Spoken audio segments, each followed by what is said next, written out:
नमस्कार मित्रांनो, मी ॲडव्होकेट युवराज शेके, कोल्हापूर डिस्ट्रिक्ट जिल्हा सत्र न्यायालय येथे प्रॅक्टिस करतो.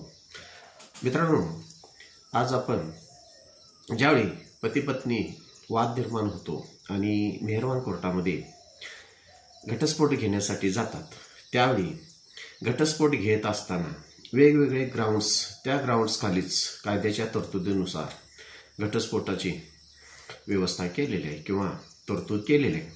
आता ह्या तरतुदीमध्ये जर नवऱ्याला घटस्फोट किंवा पत्नीला किंवा बायकोला घटस्फोट पाहिजे असेल तर त्यातला एक महत्त्वाचा ग्राउंड आपण आज घेतो, तो म्हणजे क्रूरता. क्रूरता म्हणजेच क्रुएलिटी म्हटली जाते त्याला.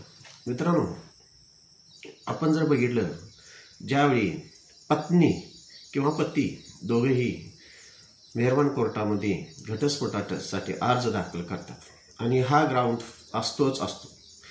जवळजवळ प्रत्येक केसेसमध्ये हा ग्राउंड असतो. मित्रांनो, ही क्रुएलिटी म्हणजे नेमकं काय? आता थोडंसं आपण पत्नीच्या बाबतीत बघूया. पत्नीला नवऱ्यानं काय त्रास दिला, हा थोडासा मुद्दा आपण पहिल्यांदा बघूया आणि त्यानंतर पतीला पत्नीनं काय त्रास दिला हा नंतरचा मुद्दा बघूया. आता आपण बघतोय ते पतीनं पत्नीला काय त्रास दिल्यानंतर क्रुएलिटी होते. तर मित्रांनो, समजा पतीकडं पत्नी त्यांच्या घरात नांदाय आल्यानंतर त्याने सुरुवातच केली की थोडे दिवस संसाराशी चालल्यानंतर घरामध्ये आई वडील असते किंवा नंदा भावजा बिजा त्यांच्या घरातली जी इतर फॅमिली असेल, त्याने तिला जी स्त्री म्हणून आली आहे त्या स्त्रीचा सन्मान करणे किंवा त्या पतीची पत्नी म्हणून तिला जो दर्जा आहे तो न देणे. आता या दर्जा न देणे म्हणजे याच्यामध्ये काय, घरातलं कुटुंब एकत्र बसलं आणि सगळी चहा प्याली, ही किरकोळ गोष्टी मी तुम्हाला सांगतोय. चहा प्यालीत आणि हिला चहा दिला नाही, एकच वेळा चहा द्यायचा किंवा जे फॅमिलीमध्ये आहे सर्वांच्या बरोबर जे चाललंय त्या तिच्याबरोबर वागायचं नाही, किंवा पतीनं पत्नीला दारू पिऊन येऊन मारहाण करणे, विनाकारण मारहाण वगैरे करणे. परत दुसरी गोष्ट, मायाच्याकडून पैसे आणून शारीरिक मानसिक त्रास देणे. त्याचबरोबर कोंडून ठेवणे, पत्नी जर ऐकत नसेल तर कोंडून ठेवणे, तिला तिच्या मनाप्रमाणे जशी घरातली इतर फॅमिली कपडे घालते त्या पद्धतीनं तिच्या मनाप्रमाणे कपडे घालून न देणे, किंवा तिचा मोबाईल वारंवार चेक करणे, तुला फोन कोणाचे येतात, काय येतात, येणाऱ्या प्रत्येक फोनवर किंवा कॉल्सवर तिची फेर चौकशी वगैरे करणे. अशा पद्धतीनं जर पती पत्नीला त्रास देत असेल तर त्याला क्रुएलिटी असं म्हटलं जातं. पण यामध्ये अनेक प्रकार आहेत क्रुएलिटीचे. तसेच तिला पत्नी म्हणून किंवा एक व्यक्ती म्हणून तिचा पत्नीचा दर्जा किंवा एक मानव म्हणून तिला तिचा सन्मानाचा दर्जा जर तिथं तिला मिळत नसेल तर त्यावेळी सुद्धा क्रुएलिटी गृहीत झाली जाते. मित्रांनो, हा जो क्रुएलिटीचा ग्राउंड आहे तो दोघांना समान कोर्टामध्ये मांडता येतो. तसेच आता आपण पाहिलं, पती पत्नीला त्रास देत असेल तर, छळ करत असेल तर, तसेच आता पत्नी पतीला कोणत्या प्रकारचा त्रास देते हे पाहूया मित्रांनो.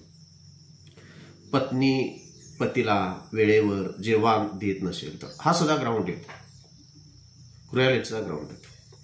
दुसरा महत्त्वाचा जर आपण बघितलं तर कामावर किती वाजता जाता, कामावरून किती वाजता येता, कोणाशी बोलता, काय संबंध, असे करून जर ती प्रश्न विचारून छळत असेल तर त्याला क्रुएलिटीच म्हटलं जातं. मित्रांनो, पतीचा सारखा मोबाईल चेक करणे, मोबाईलमध्ये कुणाचा फोन आला, का फोन केला असेल, ऑफिसमधल्या काय संबंध, ह्याचाच का फोन आला, त्याचाच का फोन आला, सारखा संशय घेणे, पतीवर संशय घेणे.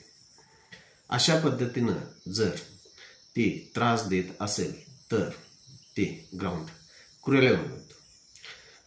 माहेरला जाणे, न सांगताच पतीला माहेरी जाऊन राहणे, येण्याची टायमिंग न सांगणे गेले की तिकडेच 8-8 15-15 दिवस राहणे, जे हिंदू धर्मशास्त्राप्रमाणे लग्नानंतर जे रिलेशन मेंटेन करायला पाहिजे ते रिलेशन मेंटेन करण्यास नकार देणे, आपल्या मनमर्जीवरनं जगण्याचा प्रयत्न करणे, घरातल्या पत्नीबरोबर किंवा फॅमिलीबरोबर सामंजस्यपणाने न वागणे, त्यांना वारंवार भांडण करून शिवीगाळ करणे, त्रास देणे, सासू सासऱ्यांना जेवण वेळेवर न देणे, अशा प्रकारचं जर ती त्रास देत असेल तर हे रिॲलिटीमध्ये गृहीत धरलं जातं. मित्रांनो, ह्यामध्ये एकमेकावर संशय घेणे हा सुद्धा मुद्दा दोघांना सुद्धा लागू होत असतो.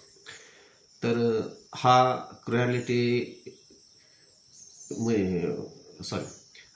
हे जो मुद्दा आहे तो मेहरबान कोर्टामध्ये पतीला किंवा पत्नीला सिद्ध करावा लागतो, तरच ह्या ग्राउंडखाली घटस्फोट मिळतच असतो. मित्रांनो, माझ्या चॅनलला सबस्क्राईब आणि लाईक करा आणि असंच ग्रामीण भाषेतून कायदा सोपा करून समजवण्याचा किंवा मी सल्ला देण्याचा प्रयत्न करीत आहे.